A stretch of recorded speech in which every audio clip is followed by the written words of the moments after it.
الحمد لله الحمد لله نحمده ونستعينه ونستغفره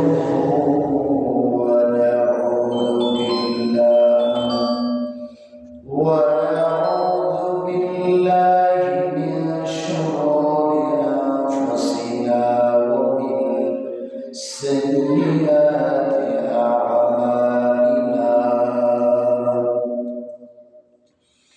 من يهد الله فلا مضل له ومن يضلل فلا هادي له ونشهد أن لا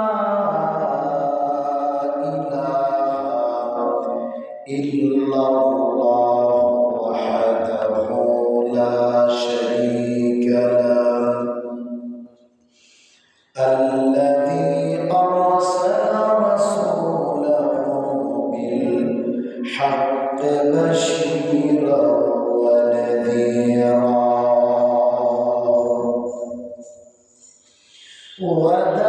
وداعيا إلى الله بإذنه وسراجا وقمرا منيرا أعوذ بالله من الشيطان الرجيم بسم الله الرحمن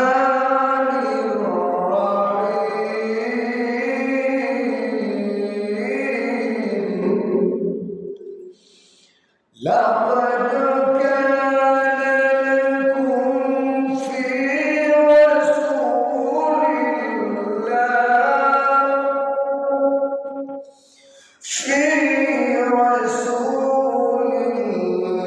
الله أسوة حسنة لمن كان يرجو الله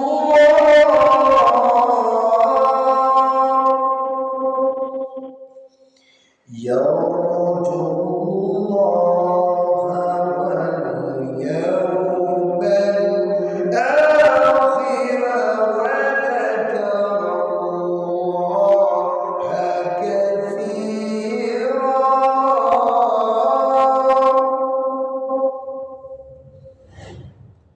بسم الله الرحمن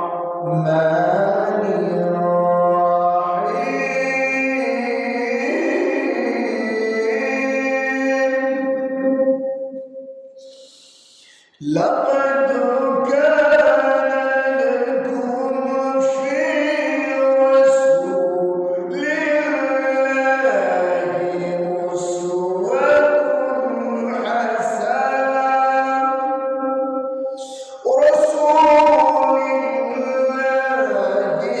أسوة حسنة لمن كان يرجو الله واليوم الآخر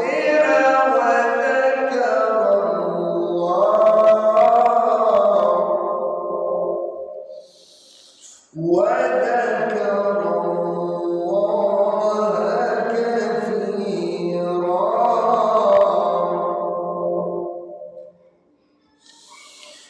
وقال سبحانه وتعالى إن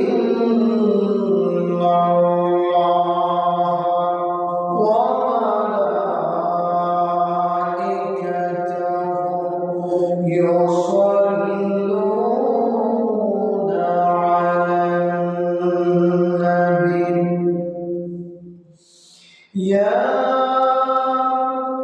أيها الذين آمنوا صلوا عليه وسلموا تسليما اللهم صل على سيدنا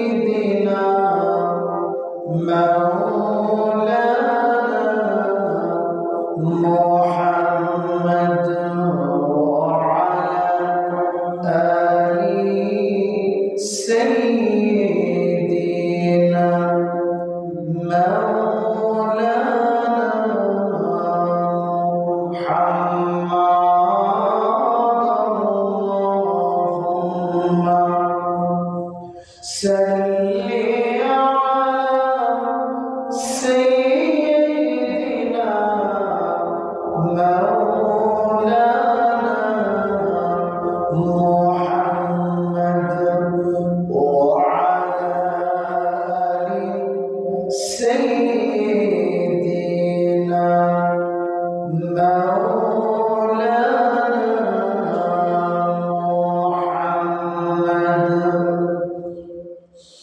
যেখানে থাকো যেভাবে থাকো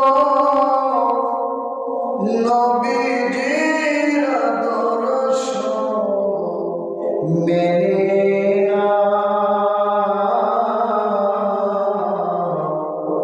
তাতে শান্তি তাতে মুক্তি যদিও তুমি মরে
যে মহান বেনিয়াজ আমাদেরকে এই পবিত্র রজব মাসের সমাপনী জুমায় অর্থাৎ শেষ জুমায় আল্লাহ তাআলার ঘরে আসার বসার সুযোগ করে দিয়েছে।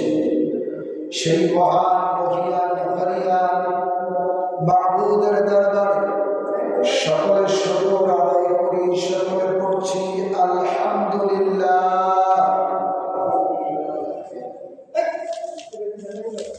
রজব মাস আমাদের থেকে বিদায় নিতে চলছে।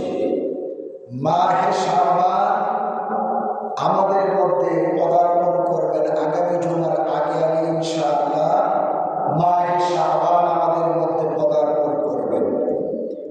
রাসূল পাক সাল্লাল্লাহু আলাইহি ওয়াসাল্লাম রজব মাসে চাঁদ যখন উঠে যায় আমার নবীজি একটা দোয়া করতেন।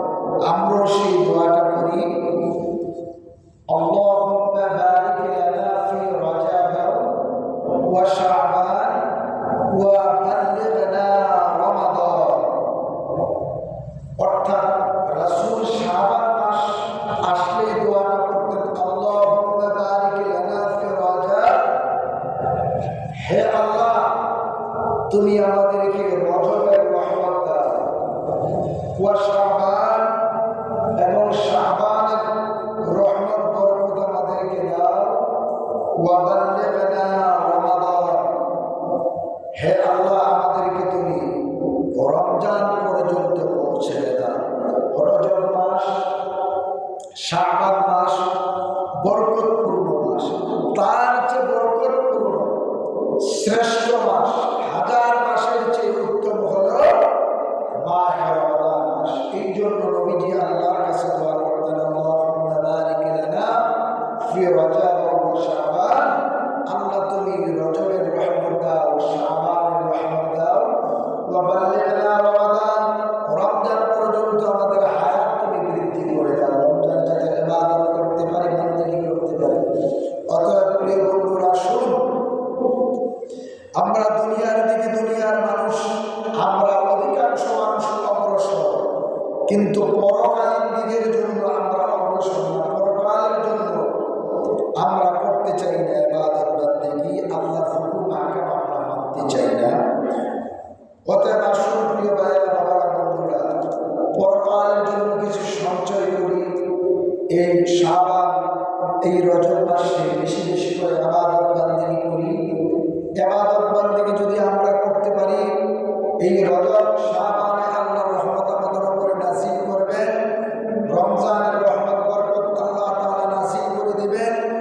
অতএব আমার অনুরোধ থাকবে, এই রমাদান মাস আসার আগে আগে, এই রজব এবং শাবানের মধ্যে আমরা আমাদের জীবন দশা যত গুনাহের কাজ করেছি আল্লাহর কাছে তওবা করে নেব, আল্লাহ তাআলা এই রজবের, শাবান এবং বিগত দিনে যত গুনাহের কাজ করেছি সমস্ত গুনাহ কথাগুলো তুমি মাফ করে দাও।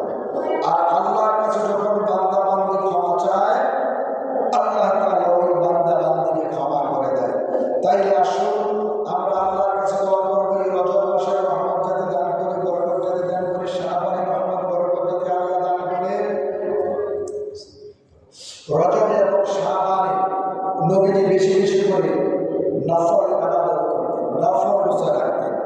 অতএব আমাদের উম্মত হিসাবে আমাদের প্রয়োজন রজব মাস এবং শাবান মাসে বেশি বেশি করে ইবাদত বন্দেগী করা, বেশি বেশি করে নফল রোজা রাখা। অর্থাৎ আল্লাহর ইবাদত বন্দেগী দুনিয়া তো করবই, তার পাশাপাশি আল্লাহর ইবাদত বন্দেগীতে আমরা মগ্ন থাকা, রাসূলের কথা অনুযায়ী আমাদের প্রয়োজন আমল করা। আসুন প্রিয় ভাইয়েরা, বাবারা, আজকের আলোচনা হচ্ছে সুস্বভাব সম্পর্কে। স্বভাব এবং চরিত্র এই জিনিসটা সবচেয়ে দামি জিনিস। কি জিনিস? দামি জিনিস।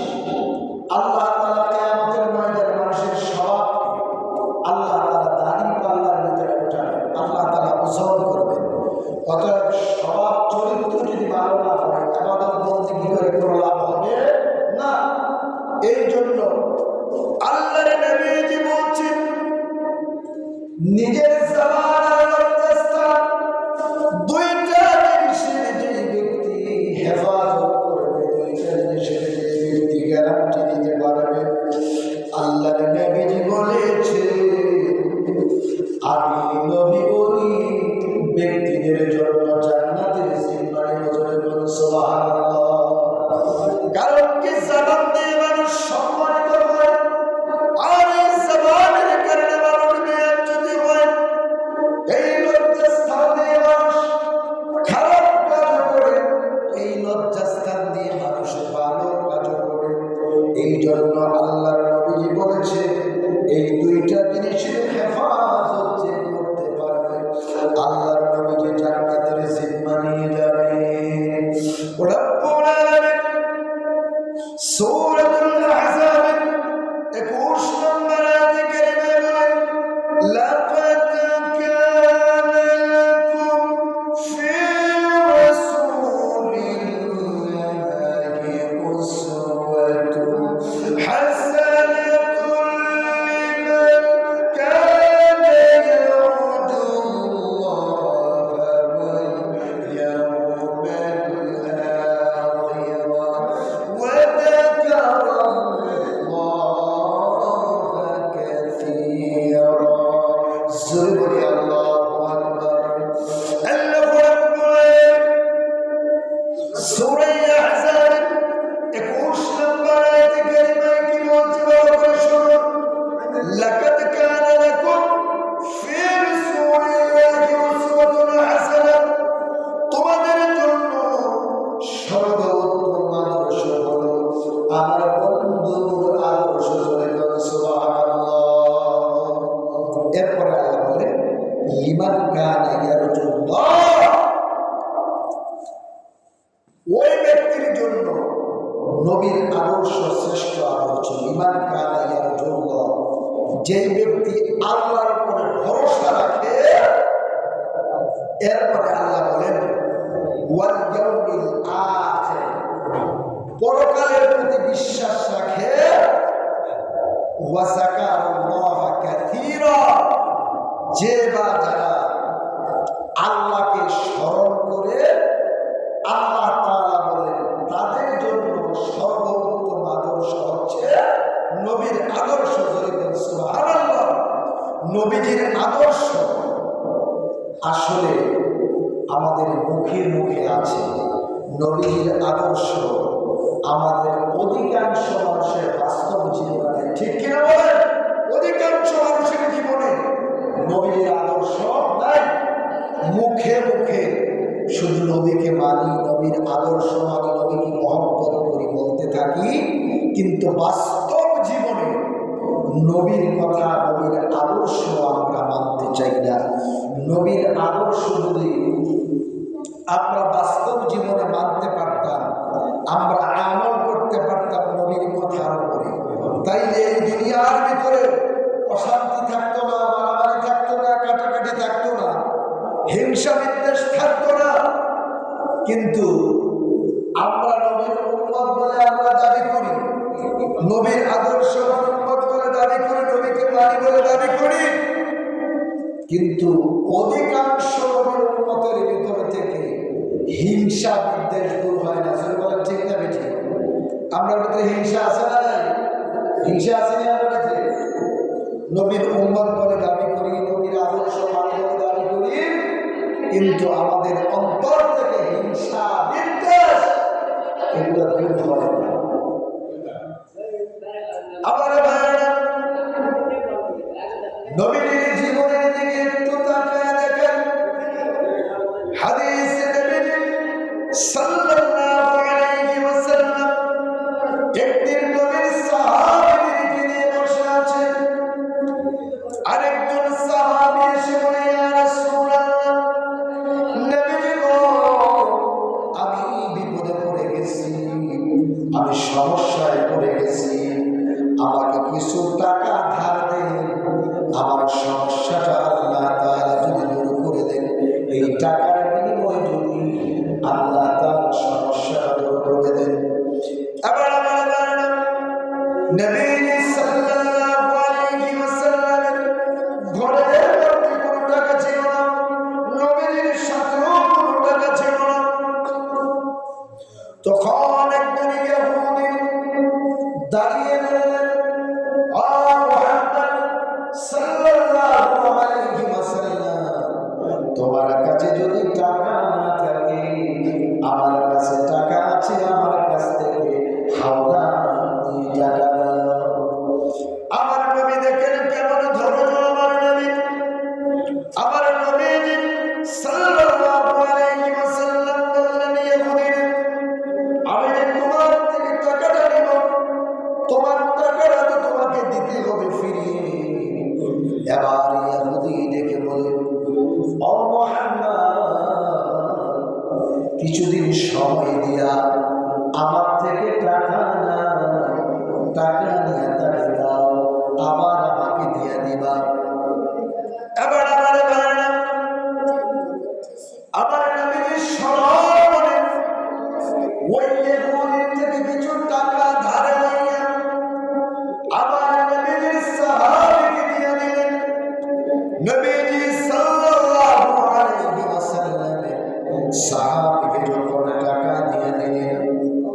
আমার ভাইরা নবীজি বললেন ইহুদিরে 1 মাস সময় দেওয়া লাগবে, 1 মাস পরে তোমার টাকা আবার আমি তোমাকে পরিশোধ করে দিব। এবার আমার ভাইরা 15 দিন যখন গিয়েছে, আমার নবীজি বাড়ি থেকে রাস্তা দিয়ে হেঁটে হেঁটে আসতেছিলেন। ওই ইহুদির বাড়ির সামনে ডেকে বলে, মুহাম্মদ দাঁড়াও দাঁড়াও। আমার নবীজি দাঁড়ায় গেলেন। দাঁড়ানোর পরে বললেন, মুহাম্মদ আমার থেকে যে টাকাটা তুমি ধার নিয়েছিলে ওই টাকাটা আমাকে দাও। আমার নবীজি সাল্লাল্লাহু আলাইহি ওয়াসাল্লাম দাঁড়িয়ে ইহুদির দিকে তাকিয়ে আছেন। আমার নবীজি বললেন, ইহুদি রে, তোমাকে তো 1 মাসের সময় দেওয়া হয়েছে, 1 মাস ধরে তারা অর্ধেক সময় হয়েছে, এখন আমি ঘর থেকে দেব। এবার ইহুদি ডেকে বলে, মুহাম্মদ টাকা পরিশোধ করে যাবে, এমনকি বাড়িতেও যেতে পারবে না, মসজিদে নববীর ভিতরে আজকে তুমি যেতে পারবে না। আমার নবী কেমন রহমতের নবী, বরকতের নবী, আমার নবী কেমন ধৈর্যের নবী, একটু তাকায় দেখেন। তখন আমার নবী বারবার বলতেছে, ইহুদিরা, আমি তো তোমার থেকে 1 মাস সময় নিয়েছি, 1 মাস সময় নিয়ে টাকা ধার নিয়েছি, এখন তো অর্ধেক দিন হলো, আমি তোমাকে কিভাবে টাকা দেব? এবার আমার ভাইরা বললেন, আমার নবীকে ইহুদি গলার মধ্যে বন্দী করে রেখেছেন। দেখে বলে, মুহাম্মদ যতক্ষণ পর্যন্ত তুমি টাকা না পরিশোধ না করবে, আমি জোহরের নামাজ আমি পড়তে দেব না। আমার নবী ইহুদির বাড়ির মধ্যে বন্দী বসে আছেন। নবীজি কোনো কিছু বলেন না। জোহরের আজান হয়ে গেল, পড়লেই আসরের আজান হয়ে গেল, নবীজিকে ঘর থেকে বাইরে হইতে দেন না। আমার নবীজি কিছু বলেন না, বসে আছেন। আর আমার নবীজি ফাঁকে ফাঁকে বলেন, ইহুদি রে, তোমার সাথে তো চুক্তি হয়েছিল 1 মাস পরে তোমাকে আমি তোমার টাকা পরিশোধ করে দেব।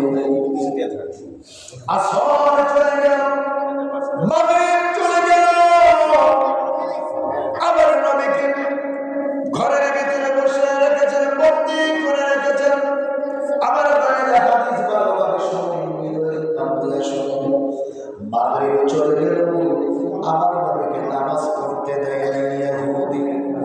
আবার আমার ভাইরা মাগরিব চলে গেল, এশা চলে গেল, আমার নবী ইহুদি বাড়ির মধ্যে বন্দী হয়ে আছে। না বাড়িতে যাইতে দেয় না, মসজিদে নববীর ভিতরে যাইতে দেয়। আবার আমার ভাইরা নবীজি বলছেন, ইহুদি তুমি তো আমাকে 1 মাসের সময় দিয়েছ, যার কারণে আমি নিয়েছি। এত অল্প সময় দিয়ে তো আমি তোমার থেকে টাকা ধার নিতাম না। আর আমি তো তোমার কাছে ইচ্ছে করে চাই না, তুমি আমার মজলিসের ভিতরে যাইয়া বলছো, ও মুহাম্মদ তোমার কাছে টাকা নেই, আমার কাছ থেকে ধার নিয়ে যাও। তুমি যে অবস্থা তুমি কেন করছো? আবার আমার ভাইরা সারাদিন রাত্র যখন চলে গেল, সকাল যখন গনি হল, ফজরের নামাজের আগে পড়বে, ডেকে বলে, মুহাম্মদ সাল্লাল্লাহু আলাইহি ওয়াসাল্লাম, নবী গো, আমি আপনাকে পরীক্ষা করেছি, আমি হলো ইহুদিদের পাদ্রী, ইহুদিদের একজন আলেম। শুনছি তাওরাতের ভিতরে লেখা, আখির জামানায় সমস্ত নবীর চরিত্রে ধৈর্য হবে, সত্যবাদী হবে, আল্লাহ তাআলা মর্যাদা বেশি দিবেন, আল্লাহ অনেক পরিপূর্ণান্বিত বানাইবেন। এই জন্য আমি আপনাকে দেখলাম, হুজুর, আমি বেয়াদবি করেছি, আমি দোয়া করেছি, আপনাকে কষ্ট দিয়েছি, আল্লাহ রাসূল আমাকে ক্ষমা করে দিন, আর আমাকে পড়ে দেন, লা ইলাহা ইল্লাল্লাহ মুহাম্মাদুর রাসূলুল্লাহ সাল্লাল্লাহু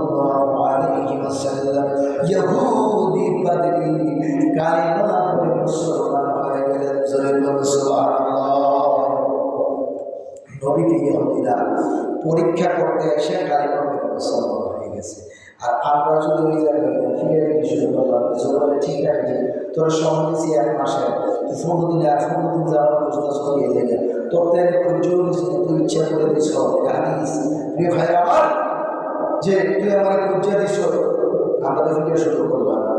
দেখেন নবীজির আদর্শ, এই জন্য আল্লাহ বলছে ইমান কানা লাকাদ কানা লাকুম ফি রাসূলিল্লাহি উসওয়াতুন হাসানাহ, তোমাদের জন্য সর্বোত্তম আদর্শ নবীজির আদর্শ। কার আদর্শ? জোরকার কার আদর্শ? কোন সন্দেহ আছে? নবীর আদর্শের মধ্যে কোন সন্দেহ আছে? কার জন্য?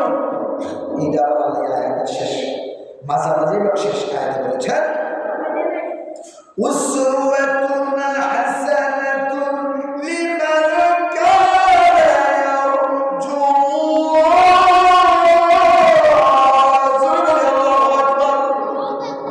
আল্লাহ।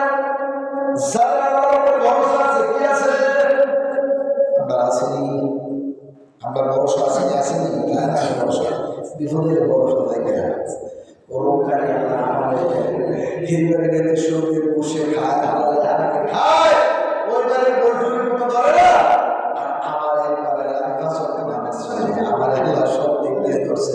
আমরা বলি কি বলি না, আল্লাহ তো মুমিন যারা আল্লাহ বলা যারা তাদেরকে আল্লাহ রূপ দিয়া পরীক্ষা দিয়ে আল্লাহ পরীক্ষা করে بشيء من الخوف والجوع ونقص من الأموال والأنفس والثمرات। আল্লাহ তাআলা সম্পদের ক্ষতি দ্বারা, এই যে ফল ফলাদি ফসলের ক্ষতি দ্বারা আল্লাহকে আমি কিছু কিছু সময় নষ্ট করে দিই, দিয়ে আমার বান্দারে পরীক্ষা করে কি করি আমরা তো বুঝি না। আল্লাহ কালামে কি বলেন ইন্নাল্লাহা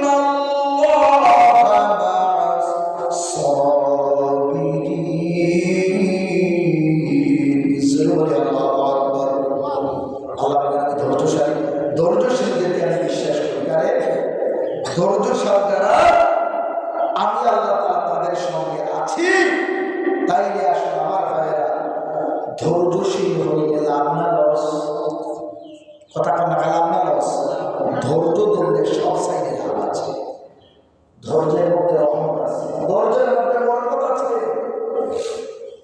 কিছু কিছু ক্ষেত্রে দেখবেন আপনি উত্তেজিত হয়ে গেলে আপনার বিশাল একটা ক্ষতি। মানুষ দেখবেন তার মোবাইল টিকতে আছে, যদি কাজ না করে ঠাস করে একটা আসার মারে, আসার মারলে আসলে কোনো লাভ হবে। ওদেরকে সমস্যা এটা কিন্তু করে কাজে লাগে ঘরের ভিতরে লাথি মারে, বাচ্চা কাচ্চা স্ত্রীর লাথি মারে, আঘাত করে গিয়ে কোনো লাভ আছে?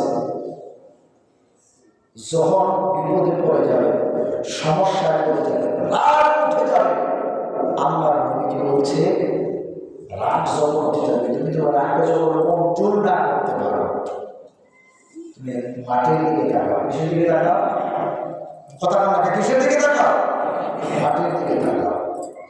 এরপর যদি দেখো যে রাগটা তোমার কন্ট্রোল হয়, মাটির ভিতরে শুয়ে যাও। কি করো? মাটির ভিতরে শুয়ে যাও।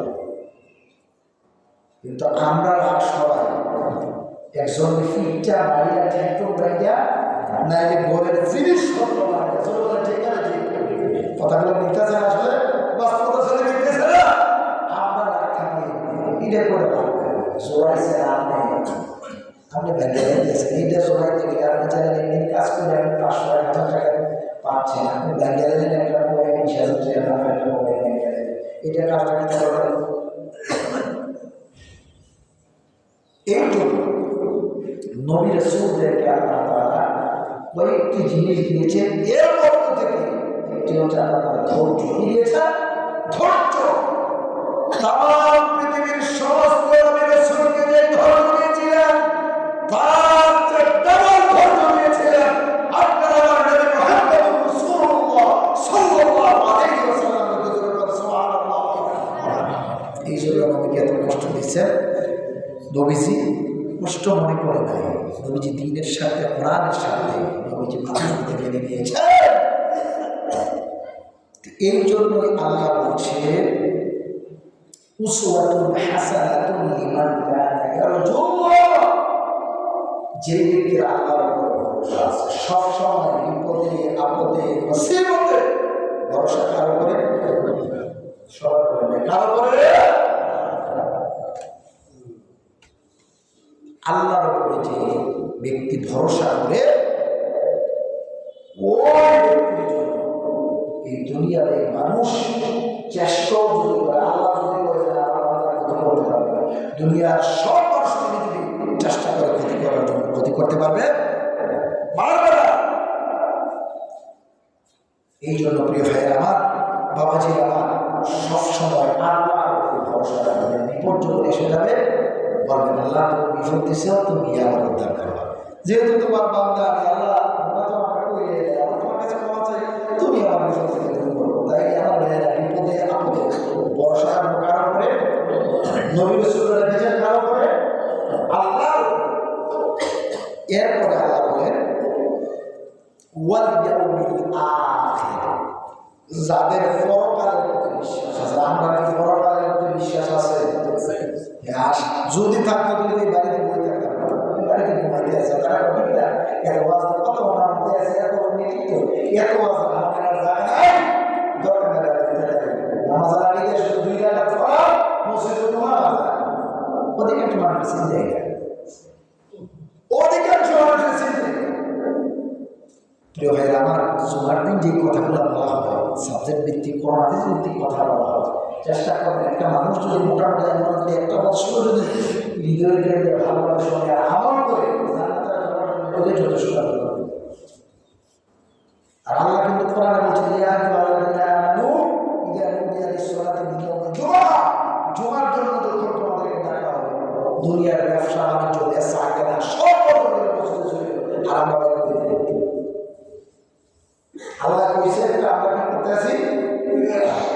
একটা দিন আপনি যদিও কাজ করেন, চেষ্টা করবেন আপনি 11টার মধ্যে প্রস্তুত হয়ে আস্তে আস্তে চলে আসবেন মসজিদে। আগে আসতে লস নাই, লস আছে। মাহফিলের ভিতরে বিশ্বের বক্তা কত ভালো ভালো, প্রধান বক্তা তো ভালো হলেন, মাহফিলের বিশ্বের বক্তা বাস করে আসেন, কিন্তু একটা বাইরে হয়ে গেছে না, এই জন্য প্রধান বক্তা দিতে আসে বাইরে হয়ে যাওয়ার কারণে। এমন দেখা গেছে কি যখন বিরিয়ানি দিব তখন ফটফট করে দেখা গেছে ফ্যান্ডেল ফুইটা পায়, কিন্তু ওয়াজ হয় না বিরিয়ানি।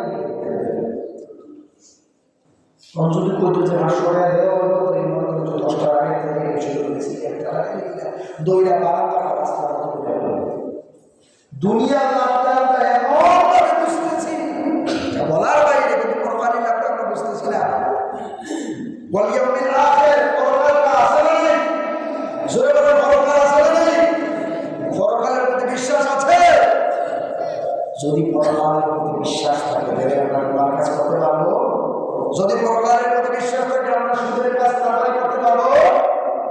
যদি পরকালের প্রতি আমাদের বিশ্বাস থাকে তাহলে আমরা মুসলমান ভাইয়ের সাথে পাবে দুই লোক, আমরা খারাপ আচরণ করতে পারবো। তারপরে কোন নামাজ করে সব আমাদের চলতে আছে, সব আমাদের চলতে আছে। আবার বলতেছে আমাদের সব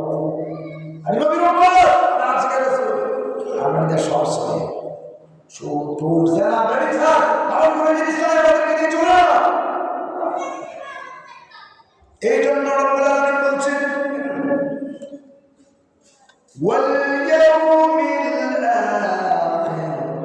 পরকালের প্রতি যাদের বিশ্বাস আছে। এরপর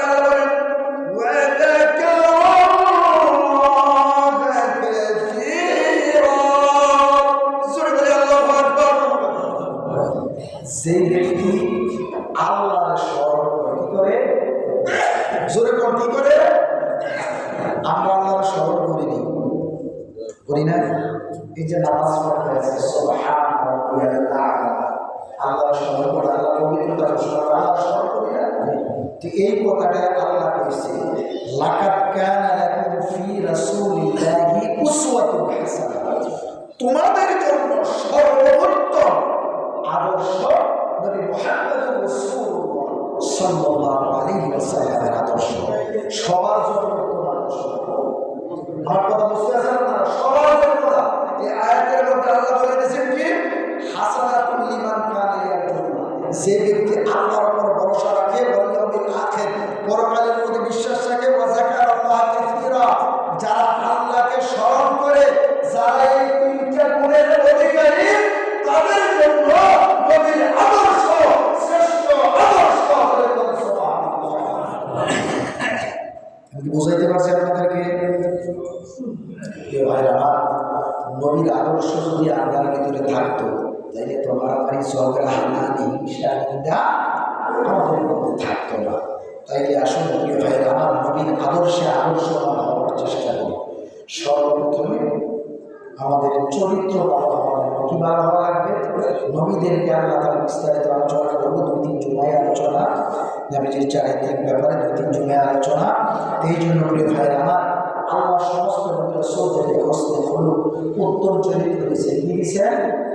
উত্তম চরিত্র আল্লাহ তাআলা দিয়েছেন। সমস্ত নবী রাসূলকে আল্লাহ তাআলা উত্তম চরিত্র দিয়েছেন। এই জন্য আসুন আল্লাহর নবীজির কথা যদি মানি, আল্লাহর নবীজির মতে যদি আমরা চলি, ধৈর্য ধারণ করি, তাই ইনশাআল্লাহ মারামারি থাকবে না, কাটাকাটি থাকবে না। আমাদের মধ্যে বেশিরভাগ মানুষের মধ্যে হিংসা নিন্দার কারণে আমাদের মধ্যে হিংসা। আমিও মানুষ, হয়তো বা অর্থের ব্যবধান, হয়তো বা কারণের সন্ধ্যের ব্যবধান। আপনিও মানুষ, আমিও মানুষ।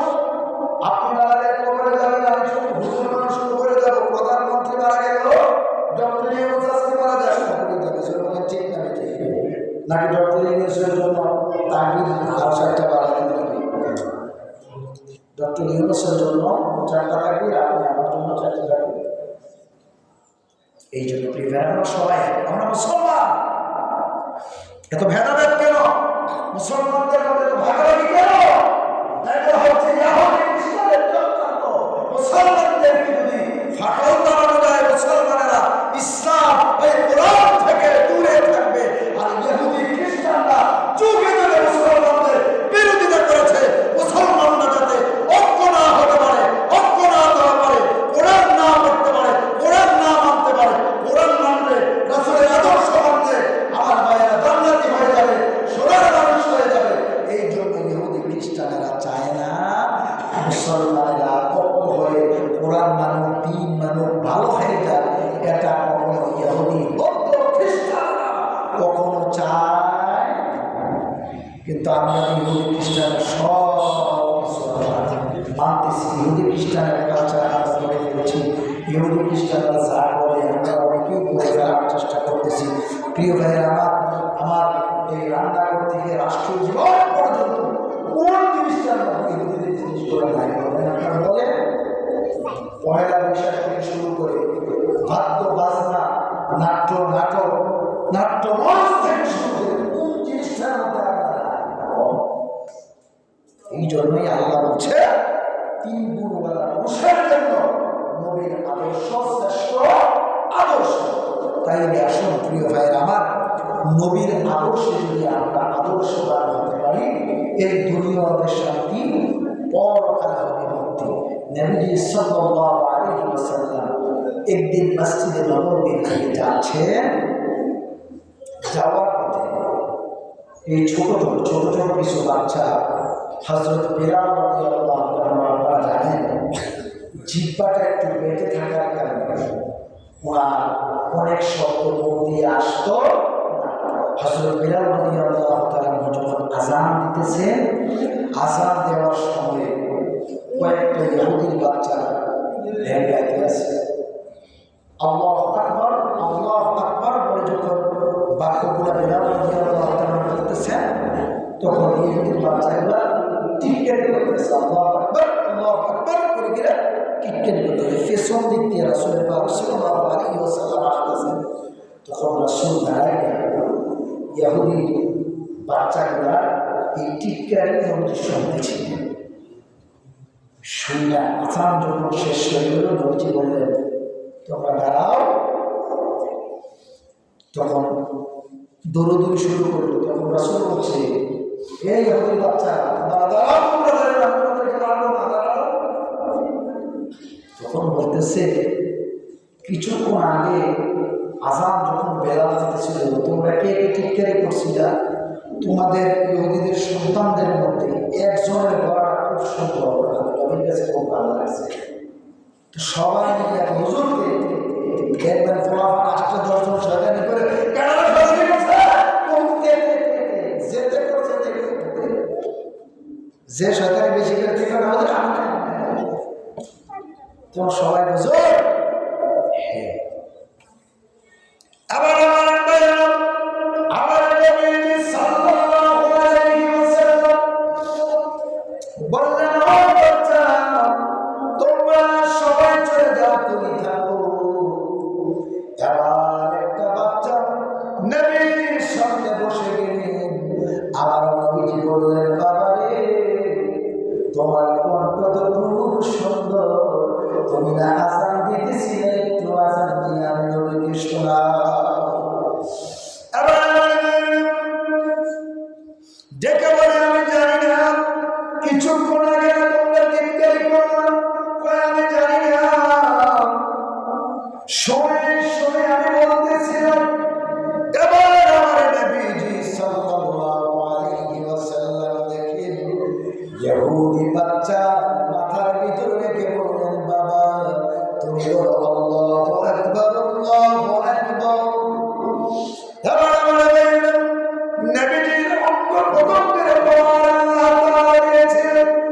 নবীজি ইহুদি যুবকের মাথায় বলতেন, এইভাবে হাত তালাইকা যখন বললেন, বলো বাবা বলো আল্লাহু আকবার, আল্লাহু আকবার বলো।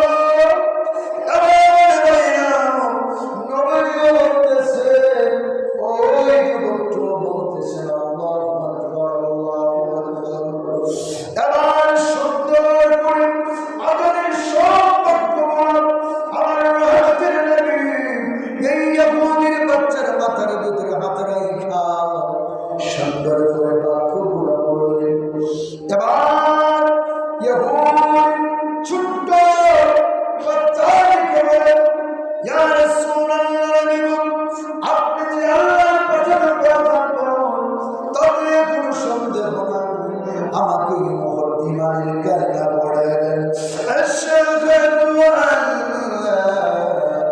ইলাহা ইল্লাল্লাহু ওয়াহদাহু লা শারীকা লাহু ওয়া আশহাদু আন্না মুহাম্মাদান আবদুহু ওয়া রাসূলুহু। সুবহানাল্লাহু আকবার। আবার এই বাচ্চাকে বলে, ইয়া রাসূলুল্লাহ, আমি তো কালিমা পড়ে ফেললাম, আযান শিখে ফেললাম, আবার আমার একটা ভালো আমরা এখানে মুসলমান আমি হয়েছি।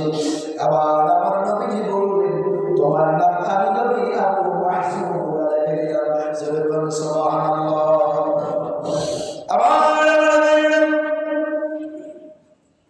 আমার নবীকে বললেন, ইয়া রাসূলুল্লাহ, আমার মুসলমান ভাই সুন্দর নাম আপনি রেখে দিলেন, আযান শিক্ষা দিলেন।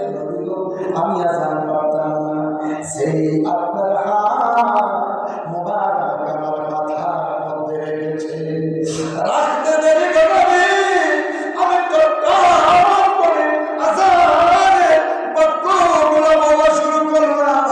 এই বাক্যগুলো আমি আয়ত্ত করে নিয়ে আমি শিখে নিলাম। আমাকে আপনি মসজিদে হারামে মুয়াজ্জিন বানায় দেন। আমার নবীজি মসজিদে হারামের মুয়াজ্জিন বানায় দিলেন। আমার নবী এই আযান দেন, দিন যায় রাতে চলে যায়। আবু মাহজুরা সুন্দর করে মাথার ভিতরে পাগড়ি বাঁধেন। এবার আমার ভাইয়েরা বন্ধুরা, বছর যখন চলে গেল, অতিবাহিত হয়ে গেল, আবু মাহজুরা এক সাইডের চুল কাটে না, চতুর সাইডের চুলগুলা কাটে। এক সাইডের চুলগুলা অনেক লম্বা হয়ে গেল।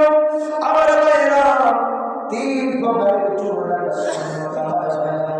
এক প্রকার হলো আমার ভাইয়েরা হজের সময় নদী মাথা মুন্ডন করতে। দ্বিতীয় নাম্বার হলো নবীজি ছোট ছোট করে রাখতেন। তৃতীয় হলো কান বাঁধতে রাখতেন। আমার ভাইয়েরা চুল কাটার মতো অনেক আছে না নাই?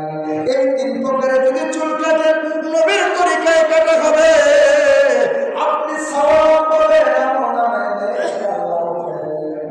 এবার আবু মাহজুর আমরা চুলগুলো পেঁচা রাখে, ওই চুলগুলো পেঁচা নবীর সাহাবীরা দেখে বলে, হে মাহজুর, আজকে কিছুদিন বেশ কিছুদিন ধরে আমরা তোমার থেকে তাকাই, এক চুলের চুলগুলা পেঁচাইয়া বড় হয়ে গেছে, গেছে তুমি রাখো, ব্যাপারটা কি?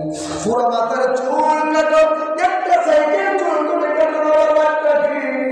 এবার রাবু মাসুম দাদা করে চোখের পানি ছেড়ে দিলেন, আর থেকে বলে আমার নবী সাহেব শোনো শোনো, আমি কালিমা পড়ার আগে আমি যখন আযানকে ব্যক্ত করতেছিলাম, আমার নবীজি সাল্লাল্লাহু আলাইহি ওয়াসাল্লাম মাথায় একটা সাইকেলের মধ্যে নবীজির হাত রেখেছেন, রাখতে দেরি আযানের বাক্যগুলো জবাব দিয়ে বাইরে হইতে দেরি হয় নাই।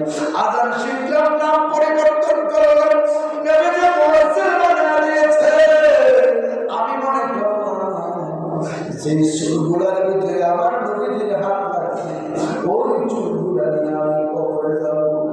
কবর করে কবর করে যায় না, ওই কবরের ভিতরে আমার নবী হাত যেই চুলের মধ্যে গেছে, ওই চুল নিয়ে যদি কবরে যায়, হয়তো বা কবরের ভিতরে আমি বাঁচতে পারি, আমার জন্য কষ্ট মাত্র সহজ হতে পারে।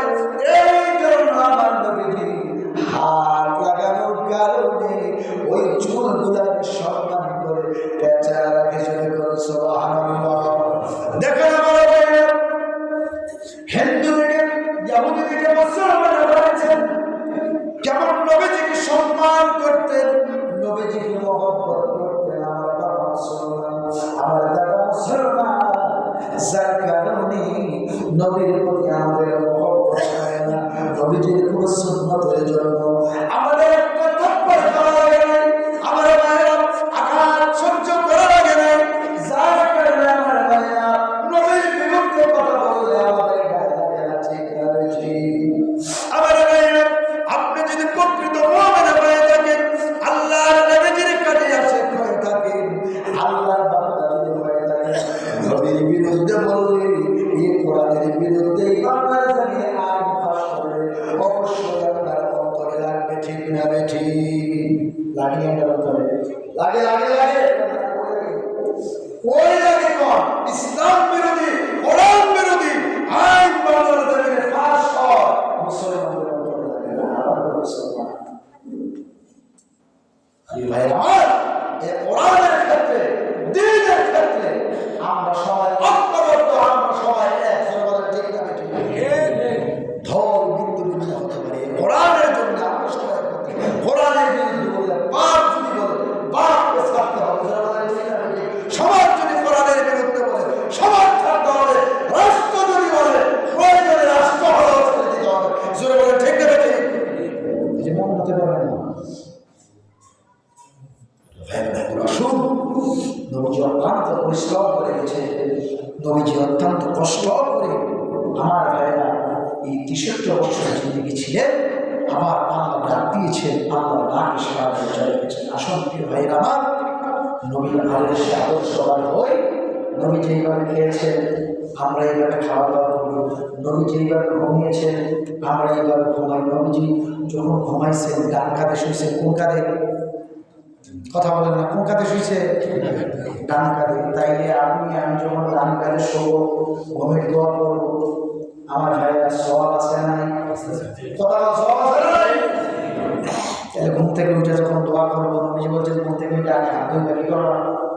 কিছু মানুষ ঘুম থেকে উঠে গেলে খানা যারা পান খায় দিতে থাকে।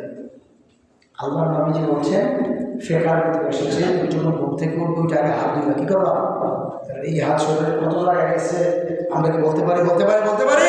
ঘুমন্ত অবস্থায় কোথায় কোথায় গেছে, কোথায় কোথায় বেড়াইয়েছি কি আমরা কি বলতে পারি? অর্থাৎ নবী যেইভাবে চলছেন, নবীর কাজের সাথে যদি আমাদের কাজগুলো মিল হয় তাহলে সব, তাই নাকি? সব এই জন্য আল্লাহ বলছেন লাকাদ কানা লাকুম ফি রাসূলিল্লাহি উসওয়াতুন হাসানা, তোমাদের জন্য সর্বোত্তম শ্রেষ্ঠ আদর্শ হচ্ছে নবী মুহাম্মদুর রাসূলুল্লাহ সাল্লাল্লাহু আলাইহি ওয়াসাল্লামের আদর্শ। এরপরে আল্লাহ কি বললেন? উসওয়াতুন হাসানাতুন লিমান কানা ইয়ারজুল্লাহ, যে ব্যক্তি আল্লাহর উপর ভরসা আছে। সবসময় আমরা ভরসা রাখবো কার উপরে? যারা কইছেন না তারা দুনিয়াবি মানুষের উপর ভরসা রাখবে নাকি? দুনিয়ার মানুষের ভরসা রাখবে না, পানি তারা দুনিয়া কই গেল, পানি তারা তো বিপদ হয় দুনিয়া। ভরসা বিপদে আপদে মুসিবতে কার উপরে? এরপরে আল্লাহ বলেন ওয়াল ইয়াউমিল আখির, পরকালের প্রতি আমাদেরকে বিশ্বাস থাকা লাগবে, ঠিক না বেঠিক? পরকালের প্রতি বিশ্বাস আছে? আমরা রূহের জগতে ছিলাম, দুনিয়া আসছি, আবার আল্লাহর ডাকে সাড়া দিয়ে চলে যাব। কাইফা তাকফুরুনা বিল্লাহি ওয়া কুনতুম আমওয়াতান ফাআহইয়াকুম সুম্মা ইউমীতুকুম সুম্মা ইউহয়িকুম সুম্মা ইলাইহি তুরজাউন। কাইফা, কিভাবে? তাকফুরুনা বিল্লাহ, তোমরা আমি আল্লাহকে কিভাবে অস্বীকার করছো? ওয়া কুনতুম আমওয়াতান, তোমরা ছিলে মৃত, ফাআহইয়াকুম, আমি তোমাদেরকে জিন্দা করেছি। ঠিক না? সুম্মা ইউমীতুকুম সুম্মা ইউহয়িকুম সুম্মা ইলাইহি তুরজাউন। আমি আল্লাহ আবার তোমাদেরকে মৃত্যুবরণ করব, আবার আমি আল্লাহর কাছে ফিরে আসতে হবে, ঠিক না? যেহেতু আল্লাহর কাছে আমাদেরকে ফিরে যেতে হবে, আখিরাতকে, পরকালকে আমাদেরকে বিশ্বাস করা লাগবে কি লাগবে না?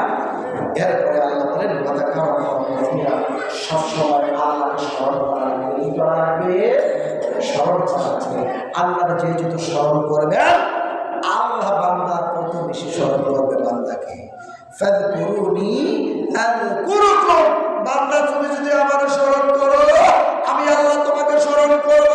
বান্দা তুমি যদি আমার দিকে এক বিগত অগ্রসর হও, আমি আল্লাহর রহমত তোমার দিকে 10 বিগত অগ্রসর হয়।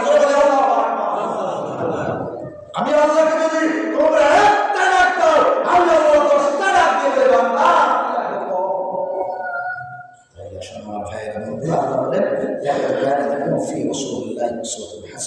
তোমাদের জন্য সর্বোত্তম আদর্শ আছে নবী মুহাম্মদ রাসূলুল্লাহ সাল্লাল্লাহু আলাইহি ওয়াসাল্লাম আদর্শ। যে কথাগুলো বললাম, এগুলা থেকে আমাদের জীবন পরিবর্তন করার চেষ্টা করি।